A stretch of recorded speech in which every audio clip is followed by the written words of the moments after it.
Students, welcome in Madhav study classes. पिछली class में हमने टेंस इंट्रोडक्शन पढ़ लिया था। आज प्रेजेंट सिंपल टेंस पढ़ते हैं।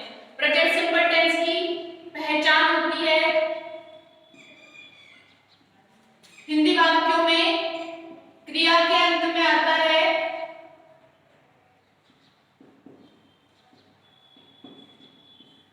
हिंदी वाक्यों में क्रिया के अंत में ता है, ती है, ते है शब्द आते हैं। इस टेंस की हेल्पिंग वर्ब होती है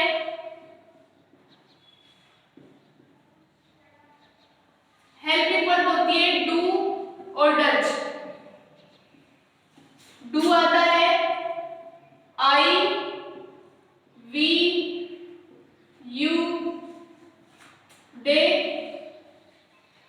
और प्लूरल सब्जेक्ट के साथ, प्लूरल नाउन के साथ। डज का यूज करते हैं ही, शी, इट और सिंगुलर नाउन के साथ।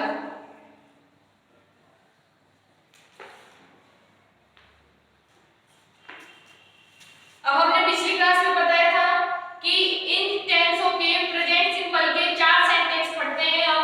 सबसे पहले अफर्मेटिव, दूसरा नेगेटिव, तीसरा इंटरोगेटिव और चौथा इंटरोगेटिव नेगेटिव। ये 4 सेंटेंस पढ़ते हैं और प्रेजेंट सिंपल के ये चारों सेंटेंस पढ़ेंगे। इसकी हेल्पिंग वर्ब हो गई, उसके बाद मेन वर्ब जो है सेंटेंस में उसकी हमेशा फर्स्ट फॉर्म का यूज करते हैं प्रेजेंट सिंपल टेंस। सबसे पहले हम अफर्मेटिव सेंटेंस के बारे में बात करें तो अफर्मेटिव सेंटेंस में हेल्पिंग वर्ब का यूज नहीं होता। इसमें हेल्पिंग वर्ब का यूज नहीं करते। अब हमें हेल्पिंग वर्ब का यूज नहीं करेंगे तो फिर क्या करेंगे? हेल्पिंग वर्ब के स्थान पर मेन वर्ब की फर्स्ट फॉर्म या फिर मेन वर्ब की फर्स्ट फॉर्म के साथ एस या ईएस का यूज करते हैं। इस टेंस में मेन वर्ब की फर्स्ट फॉर्म या उसके साथ एस या ईएस का प्रयोग करते हैं। तो इसके लिए फॉर्मूला क्या बनेगा? इसके लिए पैटर्न क्या बनेगा? इसके लिए पैटर्न बनेगा, सबसे पहले लिखेंगे सब्जेक्ट, उसके बाद वर्ब की फर्स्ट फॉर्म या फिर वर्ब की फर्स्ट फॉर्म के साथ एस या ईएस, उसके बाद लिखेंगे ऑब्जेक्ट, उसके बाद एक्सेट्रा में जो बच गया वो ये है प्रेजेंट सिंपल के अफर्मेटिव सेंटेंस के लिए फॉर्मूला। अब हमें कैसे पता चलेगा कि वर्ब की फर्स्ट फॉर्म कब लगानी है और उसके साथ एस या ईएस कब लगानी है? तो वर्ब की फर्स्ट फॉर्म कब लगाते हैं? एक बात पिछली क्लास में और गई थी, जो वर्ब होते हैं वो अपने मूल रूप में होते हैं प्लूरल और नाउन होते हैं अपने मूल रूप में सिंगुलर। तो नाउन को एस या ईएस लगाने पर वो बनता है प्लूरल और वर्ब के एस या ईएस लगाने पर वो बनता है सिंगुलर। तो वर्ब की फर्स्ट फॉर्म के साथ एस या ईएस जब हमने लगा दी तो ये हो गया सिंगुलर। तो जितने सिंगुलर सब्जेक्ट है ही, शी, इट और सिंगुलर नाउन, उनके साथ वर्ब की फर्स्ट फॉर्म के साथ एस या ईएस और आई, वी, यू, दे और प्लूरल नाउन, उनके साथ यूज करेंगे वर्ब की फर्स्ट फॉर्म का। अब हम कुछ सेंटेंस देखते हैं। सबसे पहले हम एग्जांपल्स देखते हैं इसके।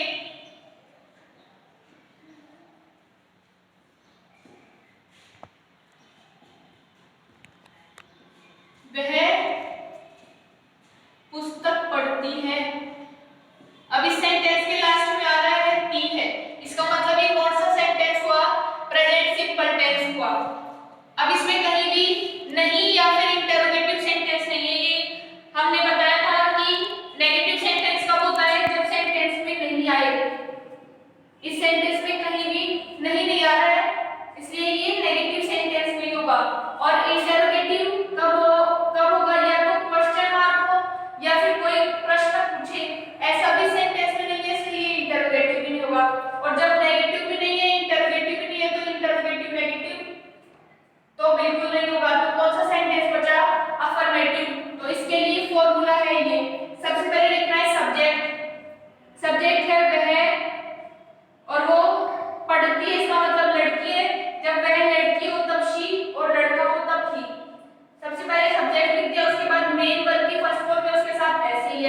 मेन वर्ब है पढ़ना, पढ़ना होती है रीड।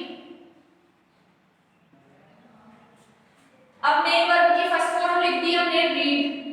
अब उसके साथ ऐसे यस आएगा कि नहीं आएगा, वो हमने अभी भी लिखा है, शी के साथ ऐसे यस लगाते हैं, तो रीड के साथ लगा देंगे एस, शी रीड्स।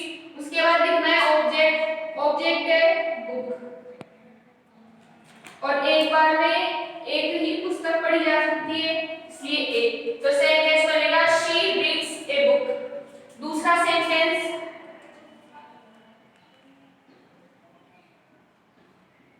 वह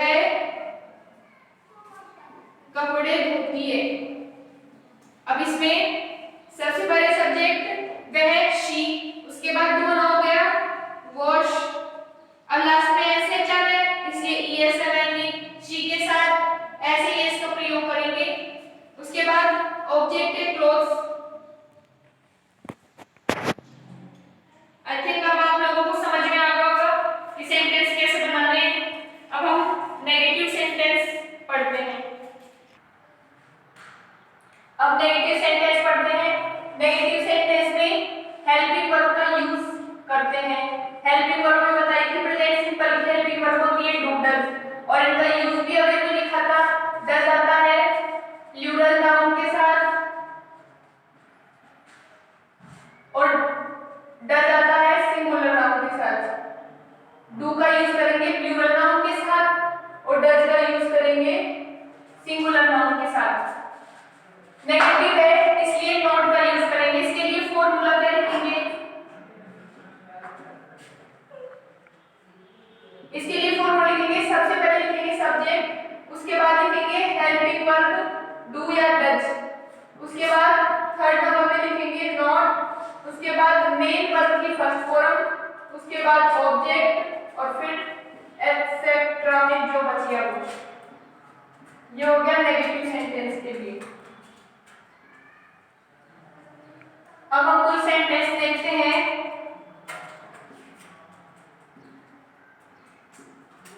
वह खाना नहीं खाता है।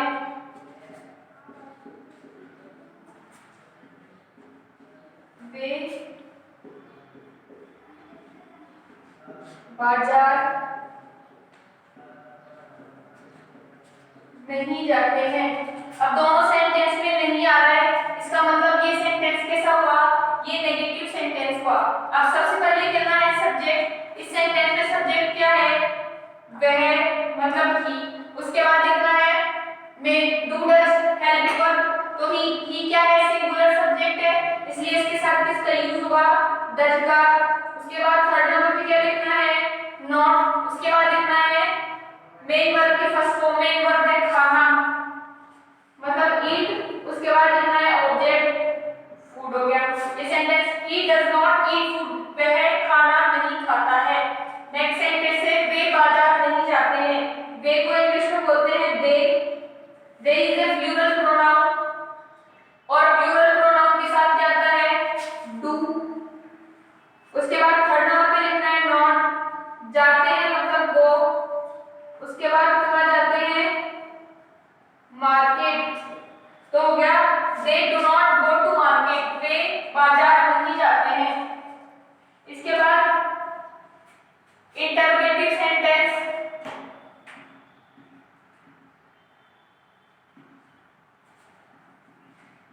इंटरोगेटिव सेंटेंस में इंटरोगेटिव मतलब प्रश्नवाचक वाक्य। अब इन सेंटेंस में प्रश्न पूछा जाता है, हमें प्रश्न पूछेगा क्या तुम जाते हो, क्या तुम हंसते हो, खेलते हो, रोते हो, नहाते हो, मतलब हर बात में प्रश्न पूछेगा। अब उसके लिए क्या हेल्पिंग वर्ब का यूज करना है, हम जैसे करते आए हैं वो ही करेंगे प्लूरल के साथ, प्लूरल के साथ डू और सिंगुलर के साथ डज। इसके लिए पैटर्न क्या होगा, प्रश्नवाचक है इसलिए हेल्पिंग वर्ब से स्टार्ट करना है, उसके बाद सेंटेंस का सब्जेक्ट लिखना है, और हेल्पिंग वर्ब हमेशा अकॉर्डिंग टू सब्जेक्ट आती है। इन सेंटेंस में भी हमने अकॉर्डिंग टू सब्जेक्ट लिखा, तो यहाँ भी पहले सब्जेक्ट को देखने के बाद हेल्पिंग वर्ब का यूज करना है।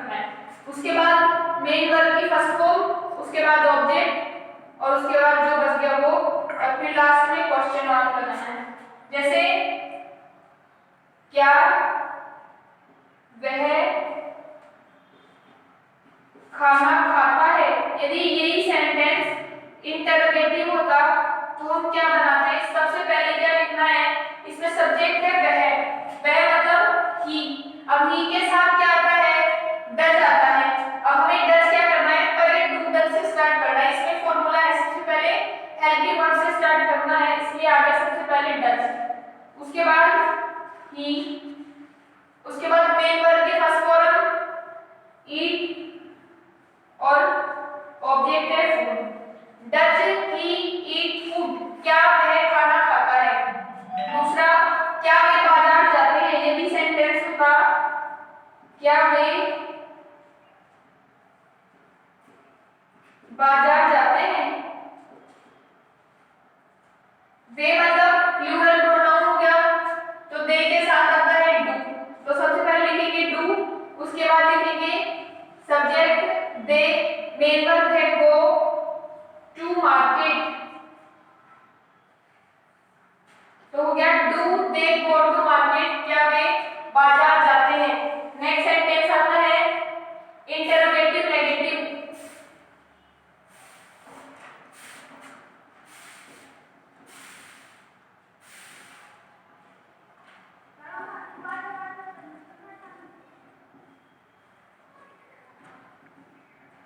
इंटरोगेटिव नेगेटिव सेंटेंस में हेल्पिंग वर्ब का यूज करना है। सिर्फ एक अंतर है इंटरोगेटिव नेगेटिव और इंटरोगेटिव सेंटेंस के फॉर्मूले में, जो मेन वर्ब है उससे पहले हमें लगाना है नॉट। सबसे पहले हेल्पिंग वर्ब लिख दिया, उसके बाद सब्जेक्ट लिख दिया, उसके बाद नेगेटिव सेंटेंस है इसलिए क्या लगाना है, मेन वर्ब से पहले नॉट लगाना, उसके बाद मेन वर्ब की फर्स्ट फॉर्म, फिर लिखना है ऑब्जेक्ट और फिर एटसेट्रा, उसके बाद क्वेश्चन मार्क।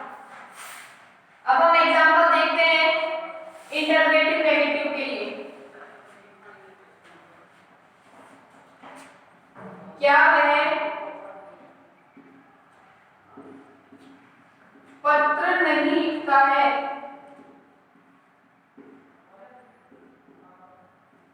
अब हम सारी पहचान नोट करते हैं।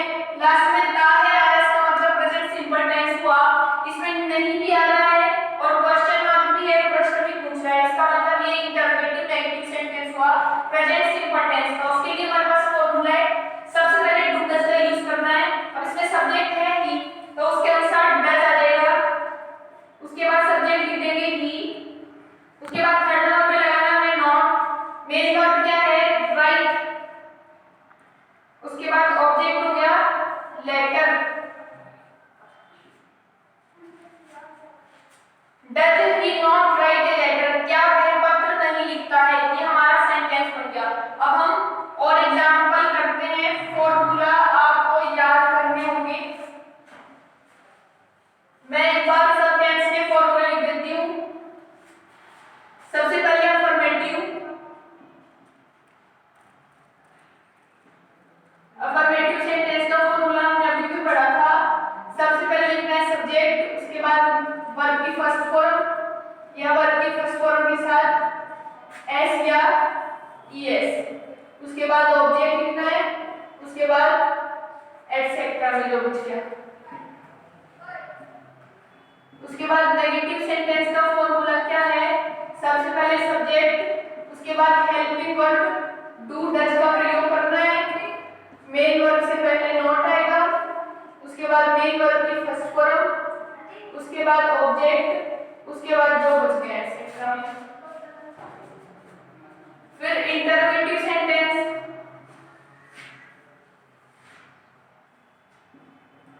इंटरोगेटिव सेंटेंस में सबसे पहले हेल्पिंग वर्ब डू या डज से स्टार्ट करना है, उसके बाद लिखना है सब्जेक्ट, उसके बाद मेन वर्ब की फर्स्ट फॉर्म, फिर ऑब्जेक्ट, फिर एटसेट्रा में जो बच गया और लास्ट में लगाना है क्वेश्चन मार्क।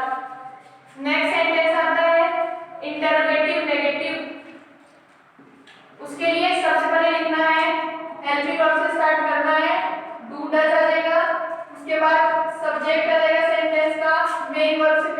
है नॉन, उसके बाद मेन वर्ब की फर्स्ट फॉर्म, उसके बाद लिखना है ऑब्जेक्ट, उसके बाद लिखना है एटसेट्रा और सबसे लास्ट में लिखना है क्वेश्चन मार्क। अब हम